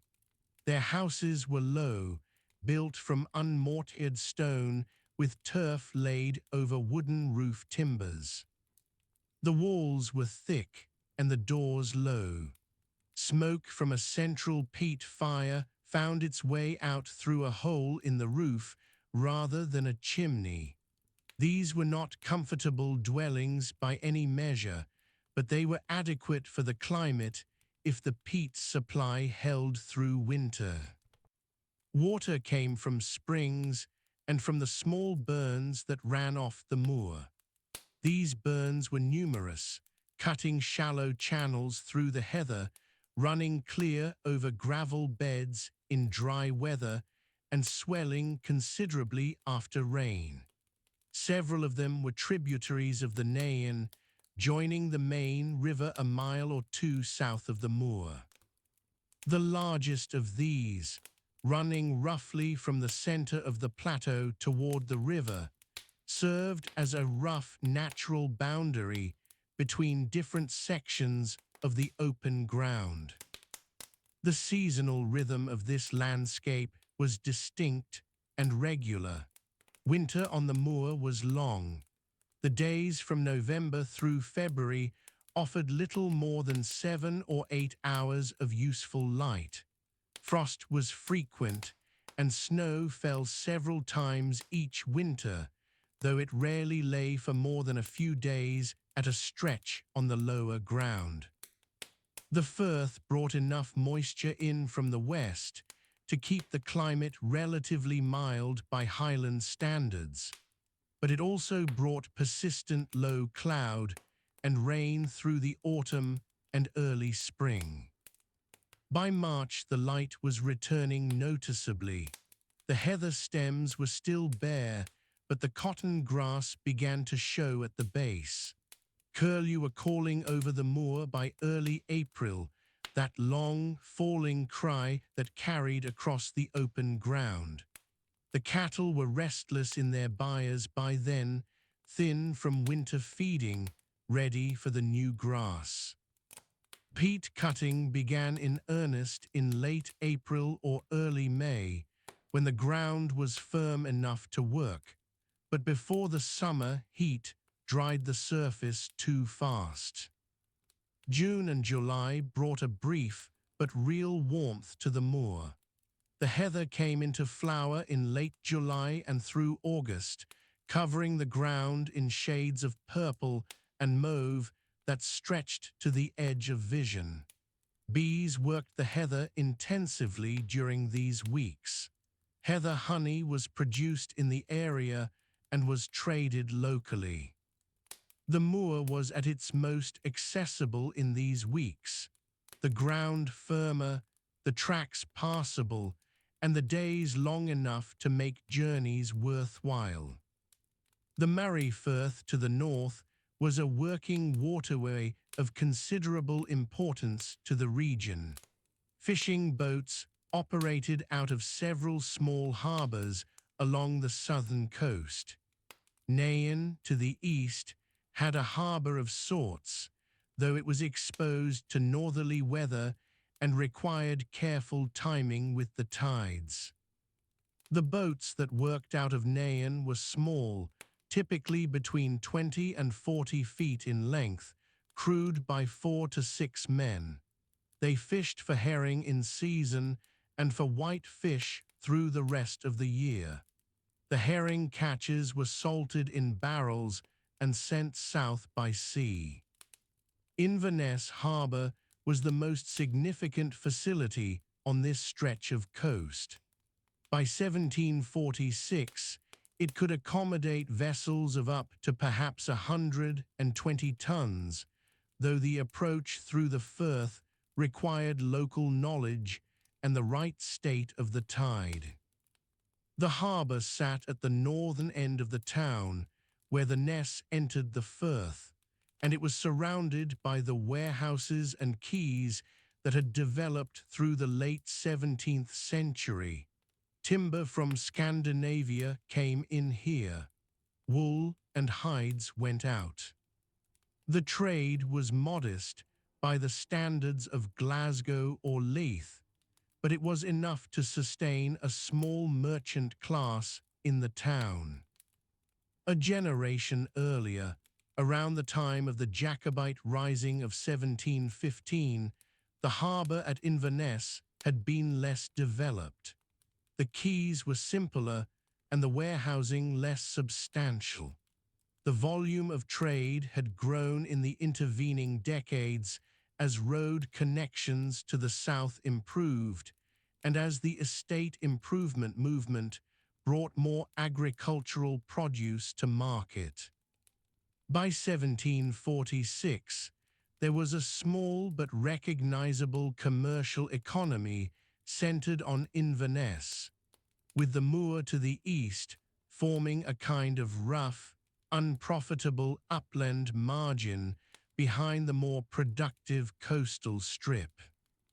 The road from Inverness to Nairn ran roughly along the northern edge of the moor, following the line of the coastal plain where the ground was drier and more easily travelled. This road had been improved in the years following 1725 as part of the program of military road building associated with General Wade, though the stretch near Culloden was not among the most heavily worked sections. It remained a wide track of beaten earth and gravel in places, passable for wheeled vehicles in most weathers, and used regularly by carts carrying goods between the two towns. The landscape between the road and the open moor was a transition zone. There were fields here, some enclosed with dry stone dikes, some still open rigs of the old run-rig system. The rigs were long, narrow strips of cultivated ground separated by bands of unploughed turf. They followed the contours of the land loosely, and their corrugated pattern was visible from any slight elevation. Barley was the most common crop in these fields.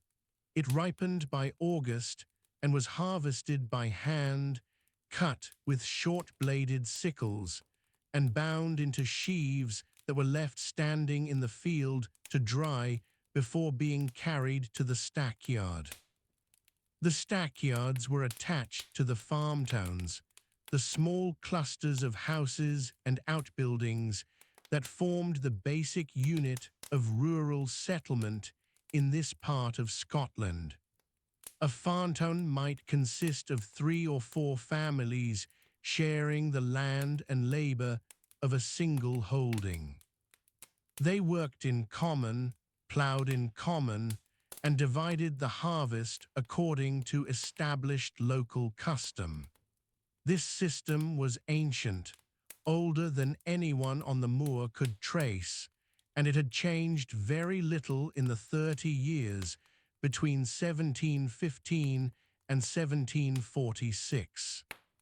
The Culloden estate sat alongside this older world, its enclosed fields a visible signal of the improving ideas that were beginning to circulate among the landowning class, but had not yet transformed the ground the tenants worked. The light goes first from the high ground.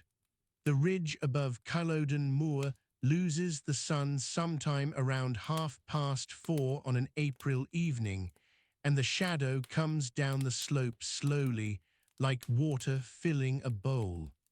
The grass on the moor is still winter pale. It has not yet found its spring color.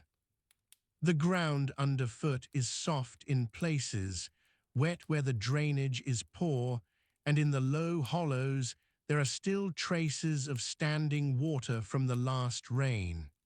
The wind at this hour comes from the northeast, and it is cold. It is the kind of cold that gets into wool. The men working on the moor are not many. This is not rich agricultural land. The soil here is thin, and the peat beneath it is never far from the surface. In the parishes around Culloden, the main work of an April day in 1746 would have been the preparation of the ground for the oat crop. Barley too, where the land allowed. The tool used for this work is the cascrome, the foot plough. It is a long wooden instrument, angled at its lower end with an iron tip. A man works it alone, pressing his foot against the wooden peg above the blade, driving it into the soil, levering the earth up and turning it. It is slow work. A man can turn a small strip in a day. His back knows about it by the time the light fails. The farmland closest to the moor sits in small clusters. The township of Culloden itself and those nearby are built in the old run-rig pattern. Each family holds strips of cultivated ground interleaved with the strips of their neighbors. The strips rotate over the years. Beyond the cultivated ground lies the common grazing. The cattle are still thin from winter. They have been brought back out to pasture during the day, and now, as the evening comes on, they are being brought in again. The sound of that is a low, familiar sound, a few words from the herdsman, the slow movement of hooves on soft ground. The houses in this part of Inverness-shire are low. The walls are built from the local stone, rough and uncut, packed with turf to fill the gaps. The roofs are thatched with heather or with straw, held down with weighted ropes of twisted heather. There are no ceilings as such. The rafters are visible from inside. The floor is beaten earth, sometimes covered with straw. In the better houses, flagstones near the door. The single main room serves for everything: cooking, sleeping, the keeping of tools. In some houses, the cattle come in at one end, separated from the living space by a low partition or simply by custom and familiarity. The fire is at the center of the room, or sometimes against one wall where a simple stone hearth has been built. There is no chimney in the older style of house. The smoke finds its way out through a hole in the roof or through the thatch itself. The walls above the fire are black with years of smoke. The peat burns slowly and steadily, and its smell is particular. It is a low, sweet, earthy smell. By evening, the fire has been burning since morning, and the room is full of that smell. It is in the wool of every garment, in the hair, in the blankets spread over the sleeping places along the wall. The woman of the house has been at work since before the men left for the field. Water must be carried from the nearest burn. There is a burn that runs along the lower edge of the moor, shallow and quick-moving at this time of year with the spring melt. The wooden pail is heavy when full. The cooking pot, a heavy iron vessel, hangs from a chain above the fire. In April, the contents of that pot are simple. Oatmeal is the staple. It is made into a thick porridge or into a thinner gruel if the meal is running low.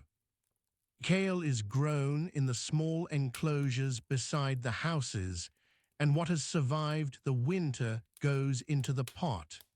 Neeps, where they have been kept in storage through the cold months. There is no bread in the English sense. What the women bake on the flat iron griddle beside the fire is oatcake. It is thin, and it dries as it cools, and it keeps. Eaten with a little butter or with salted fish, it is a full enough meal. The salt herring are kept in barrels. They have been salted down in autumn. By April, they are well preserved and very salty, and they need to be soaked before eating. A household that still has herring in April is not a poor household. The fishing on the Murray Firth, which lies a few miles north of the moor, has supplied these barrels since the autumn harvest of fish. The children come in before the men. They have been keeping the cattle through the day, or gathering peat from the cuttings on the higher ground, or carrying water, or doing the 100 small tasks that a township requires. The youngest children are barefoot even in April.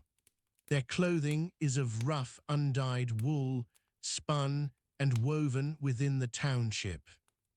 The women spin in the evenings. It is something the hands can do while the eyes rest, while conversation moves around the room. The drop spindle is used here as often as the wheel.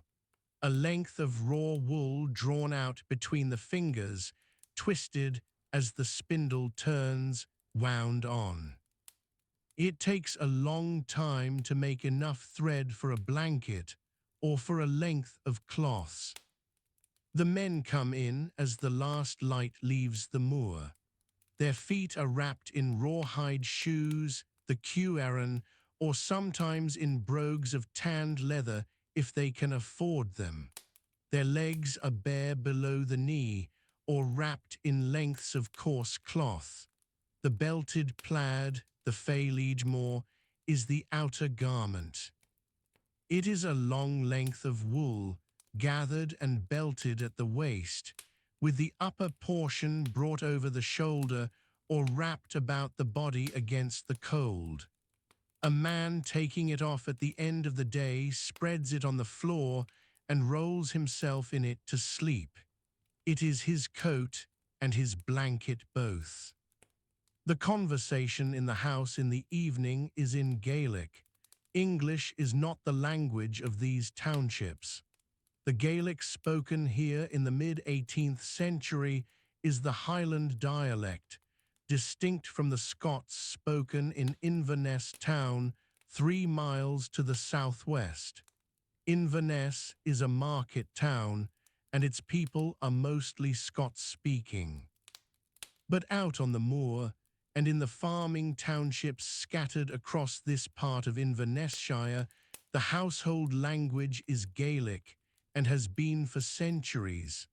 The conversation is about the work, about how the ground broke today, whether it is ready, whether there is rain coming, what the cattle look like after the winter. These are not idle subjects. They are urgent ones. Darkness comes fully to the moor by 7:30 on an April evening, and it is a complete darkness. There are no lamps burning on the road, because there is no road in the modern sense. The track across the moor to Inverness is a drove road, a wide, worn path that follows the slightly higher ground. In the dark, without a moon, a man on that track would navigate by memory and by the feel of the ground underfoot. The only lights visible are the small glow of the peat fires seen through the low doorways of the houses, and sometimes the flicker where a rushlight burns inside. The rushlight is a dried rush stem soaked in animal fat. It gives a weak, steady light. It is enough to see the room by, but not much more. On the moor itself at this hour there is very little to hear. The wind comes across the open ground without obstruction. It moves through the heather in a low, continuous sound that is not quite a whistle and not quite a hiss. On still evenings, which are fewer, the moor is nearly silent. The curlew calls from somewhere out in the dark, its long descending cry. The lapwing, which nests on these moors, makes its own sound at dusk, a rising and falling call. These birds have been here through the whole of the winter, and they are part of the texture of the place, as familiar as the smell of the peat. In Inverness itself, 3 miles distant, the evening is somewhat different. The town sits at the point where the River Ness meets the Murray Firth. In 1746, it is a small but established market town with a population of a few thousand.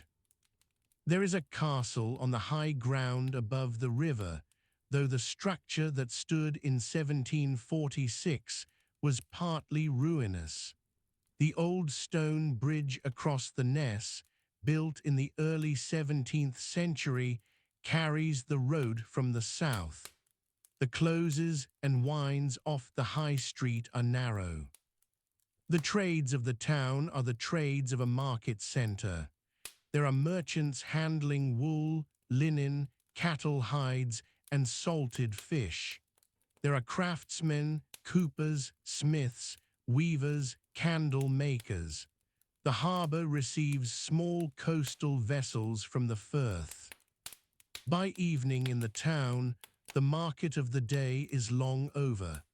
The market cross stands on the high street, and the area around it, busy in the morning, is quiet now. The taverns along the high street do some trade in the evening hours. The drink is ale, mostly. Whiskey is distilled in quantity in the surrounding area, and it reaches the town through various channels, some of them legal under the terms of the excise arrangements of the time, and some of them not. The duty on spirits is a matter of constant negotiation between the distillers of the Highlands and the revenue men stationed in Inverness. The smell of the town at dusk is the smell of any small town of the period. Smoke from coal fires, where coal has come up the Firth by coastal vessel, and from peat fires where it has not. The gutters of the high street carry the day's refuse toward the river. The smell of the tannery, which works hides from the cattle slaughtered at the autumn droving season, is present at the lower end of the town near the river. The tanning process uses oak bark, and the pits where the hides soak are open. It is not a delicate smell. It is the smell of industry, and no one in the town remarks on it. Back on the moor, the houses settle towards sleep. There is no fixed hour for this. When the fire burns low and the conversation has run its course, the family arranges itself for the night. The sleeping places along the wall are box beds in the better houses, built into the wall and enclosed on 3 sides with wooden panels. The bedding is straw, covered with rough blankets of home-woven wool. Several people sleep together for warmth. Children sleep with children, adults together. In the coldest part of winter, the warmth of the cattle at the other end of the house is a genuine benefit, and the arrangement of men and beasts under one roof is practical, not merely a poverty. April is not the coldest month, but the nights are still cold, and the fire, banked down for the night, gives off its slow heat until the early hours. The last sounds from outside are animal sounds. The cattle settled in their end of the house. A dog somewhere in the township, not barking, but making the small sounds a dog makes when it moves and resettles. The burn at the foot of the moor running in the dark over its stones, the sound of it carried on the wind when the wind drops briefly. The thatch above creaks slightly as the night cold contracts the timbers. The land around the moor in 1746 is not the land of a later century. There are no enclosure walls in the modern sense, no drainage ditches dug to the depth that later improvers will cut them. The moorland that stretches east from the farm townships toward the ridge of Drumossy is open and undivided. The heather is thick on the higher ground, and in the damp hollows there are bog myrtle and rushes. There are no trees on the moor itself, though there are remnants of birch woodland on the slopes above Culloden House, the estate whose policies include this whole stretch of ground. Culloden House itself, the seat of Duncan Forbes of Culloden, Lord President of the Court of Session, sits to the north of the moor. Its windows are lit in the evening. It is a different kind of evening from the one in the farm townships, with different food on the table, different conversation, different light. But it stands on the same ground, under the same. The moor lies flat and dark under a sky without moon. It is April, and the ground is still cold from winter. The frost has not fully left the peat. A thin wind moves across the heather from the northeast, carrying the smell of wet earth and smoke. There are fires burning on the moor tonight. They are not large fires. They are watch fires built low and close to the ground, fed with whatever wood and peat could be gathered from the surrounding land. The men who sit beside them are cold. They have been cold for several days. The heather here grows in low, dense clumps. It is not the purple heather of late summer. In April, it is brown and grey, close to the color of the soil beneath it. The moor stretches roughly a mile from east to west at this point, and perhaps half that from north to south, before the ground begins to rise or fall toward the river Nairn to the south and the Murray Firth beyond. The Culwiniac enclosure walls run along part of the southern edge of the open ground. They are dry stone walls, roughly 4 feet high, built to keep cattle from straying onto the farmland of Culwiniac Farm. The farm itself sits quiet tonight. The tenant farmers who work that land have drawn their doors shut. Their small black cattle are pennied close to the buildings. The buildings at Lenac are visible from the moor as a dark shape. Lenac Farmhouse is a low thatched structure, its walls built from rough fieldstone. The thatch is weighted down with stones against the wind. A single opening serves as chimney, and the smoke has long since gone cold for the night. The family inside are still. The animals in the adjacent byre shift occasionally, their breath visible even in the dark. To the north, the ground drops slightly toward the edge of the Culloden Parks, the enclosed fields belonging to Culloden House. Those fields are bounded by a park wall. The house itself sits perhaps half a mile to the north, a substantial laird's residence in stone, 2 stories and an attic, with a walled garden on its eastern side. Tonight it is occupied. There are men quartered there and in the outbuildings around it. A lamp burns in at least one window. The road that runs east to west across the upper moor is a drove road, not a constructed highway. It is a worn track of compacted mud and stone, wide enough for a cart in some places, narrower in others. In April, it is soft from the rain of recent weeks.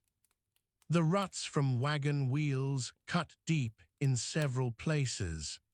A man walking it in the dark would feel it more than see it, his boots reading the ground beneath him.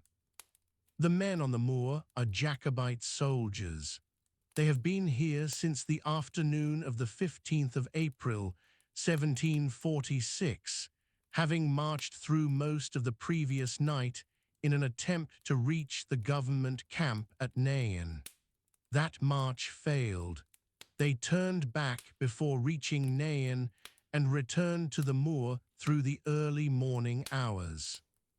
Many of them have not slept since the night of the 13th.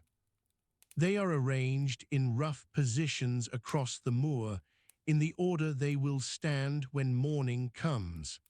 The Highland regiments stand further back from the fires in some cases, wrapped in their plaids. The plaid is a substantial garment at night. A man can roll himself entirely inside it. It is wool, undyed or dyed, with local plants in muted browns and greens and reds. It serves as both cloak and blanket. Their weapons are stacked or held or laid beside them. The broadsword carried by many of the Highland men is a basket-hilted blade, roughly 32 to 36 inches in length. The basket is iron, not silver, except on the weapons of officers. The targe, a small round shield of wood covered in leather and studded with iron or brass, leans against knees or rests flat on the ground. Many of the men also carry a dirk, a single-edged knife of about 12 inches, worn on the right side at the belt. Some carry a pistol as well, a flintlock, single shot, worn at the left hip or tucked into a belt. The powder for these weapons has been partly spoiled by the wet weather. The men who check their priming in the firelight do so quietly. The government forces are encamped at Balblea, near Nain, roughly 12 miles to the east along the coast road. They have been celebrating the Duke of Cumberland's birthday on the 15th. They are better fed tonight than their opponents. The supply line from the ships in the Murray Firth has kept them in bread and biscuit and salt beef. The Jacobite supply situation is considerably worse. Food on the moor tonight is scarce. Some men have received a single biscuit, some have received nothing. The army has been operating without reliable commissariat for weeks. The town of Inverness is close, barely 4 miles to the west, but the stores held there are nearly exhausted. Whatever was brought out to the men in the hours before dark was not enough. Inverness itself is a small town of perhaps several thousand souls. Its main street runs parallel to the River Ness. There are merchants there and craftsmen, a toll booth, a market cross, a bridge of stone across the river. The castle on the hill above the town has been held by the Jacobites since February. Tonight it is quiet. The garrison there is small, and the guns are turned outward toward the roads. Back on the moor, the watch fires burn low. The peat catches slowly and holds heat longer than wood, but it produces a thick, low smoke. A man sitting downwind of one of these fires will smell of it for days. The smoke hangs close to the ground in the still air of early morning.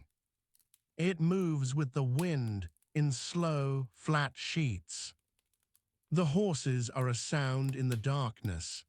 The Jacobite cavalry, a relatively small force, is positioned toward the rear and flanks. The horses stand in clusters, tethered to iron picket stakes driven into the peat. They shift and blow in the dark. Their breath rises in small clouds. The ground around them is already churned from their standing through the cold hours. A horse moving in the dark makes a particular sound. The soft percussion of hooves on wet peat is different from hooves on road stone. It is muffled, almost quiet. A rider moving at a walk across the moor at this hour would be heard only at close range. The river Nain runs to the south, perhaps a quarter-mile from the southern edge of the battlefield. It runs east toward the sea. Its banks are cut into the higher ground, so the river itself sits lower than the moor. The sound of it does not carry far tonight. The wind is not in the right direction. But the moisture from it feeds the low ground between. In the marshy ground toward the river, the vegetation is different. The rushes are thick there. Sedge grass grows in tussocks. The ground is soft enough that a man stepping off the firm peat of the main moor might sink to his ankle. No fires burn in that direction. The watch positions are on higher ground. The sky above the moor is overcast. There is no starlight to speak of. The darkness at any distance from the fires is close to total. A man walking away from the nearest fire and standing still would see very little. Perhaps the outline of the walled enclosure against a slightly lighter patch of sky. Perhaps the shape of another man at 30 or 40 paces, if he moved. The birds on this moor are mostly silent at this hour. The curlew, which calls across moorland in spring, is not calling now. The lapwing, which nests in the flat ground nearby, has settled. The only bird sound is occasional, a brief movement in the heather, something disturbed and resettled. The men who are awake on watch speak little. When they do speak, it is in low voices. The language is mostly Gaelic among the Highland regiments, Scots among the Lowland units, French among the small number of Irish and French troops in the Jacobite lines. These are men from Clan Cameron, Clan Fraser, Clan Mackintosh, Clan MacDonald, and many others. They have marched from the north and west, and some from further south. The Clan Fraser regiment numbers several hundred men. They are from the estates of Lord Lovat along the Bowley and the Aird. Many of them are tenant farmers and cotters who have come out with their landlord. They know this land. Several of them have family in Inverness. They know the road they walked to get here. The Atholl Brigade has men from Perthshire, from the slopes of the hills above Blair Atholl and the glens leading north. They are further from home. The march north in the autumn and winter months has taken them through country unfamiliar to some of them. They have slept in barns and under hedges and in the open. Tonight is not unlike other nights. The officers move quietly between the positions. A junior officer might wrap his coat tighter and stand at the edge of the firelight looking out into the dark. His coat is different from the men's. He might wear a coat of blue or red or green broadcloth, with metal buttons, a waistcoat beneath it, breeches, and buckled shoes rather than brogues. His sword is at his hip. He is cold in the same way the men are cold. The ground under everyone's feet is a mixture of firm peat and wetter patches. The heather roots hold the peat together in most places. Where the foot traffic has been heaviest, around the fires and along the tracks between positions, the ground has been broken and it is muddy. The mud is black peat mud, which stains. The men's shoes and brogues, and the lower parts of their trews or bare legs, are dark with it.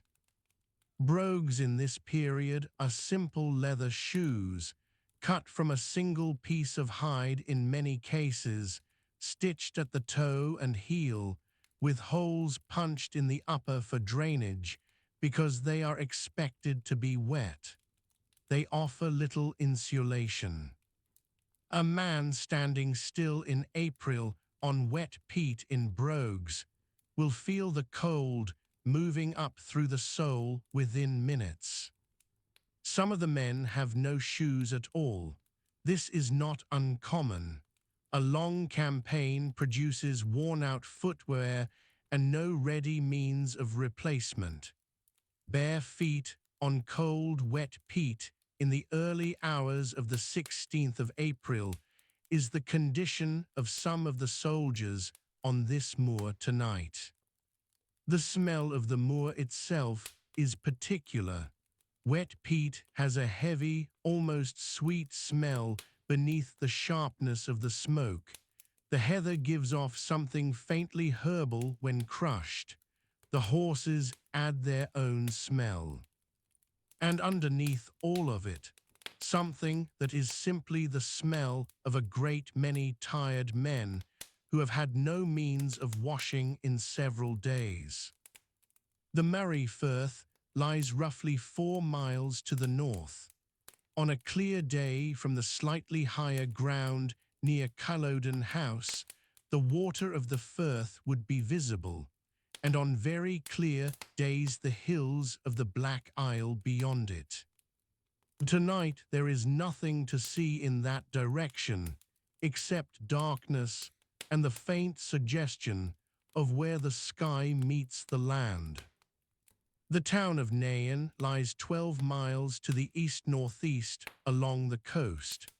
The government army sleeping there is under the command of William Augustus, Duke of Cumberland, who is 24 years old. He is the younger son of King George II. His army numbers approximately 8,000 men. They are in tents and billets, and they have eaten. On the moor, the fires settle lower as the hours pass. A man assigned to feed a watch fire will push another block of peat into the embers and wait. The peat catches slowly, glowing orange at the edges before the flame comes. The smoke thickens briefly and then steadies. The man sits back. The night is at its deepest point somewhere between 2 and 3 in the morning. The temperature has dropped further. The wind has not increased, but it has not dropped either. It moves across the flat ground from the east and northeast without obstacle. There is nothing on this moor tall enough to break it. The trees that stand in the Culloden parks to the north offer no shelter to the men in the open ground. The heather presses flat in the stronger gusts and springs back when they pass. The watchfire bends and steadies and bends again. A man pulls his plaid tighter across his shoulders and watches the dark ground to the east, where the road runs toward Nairn and where, in a few hours,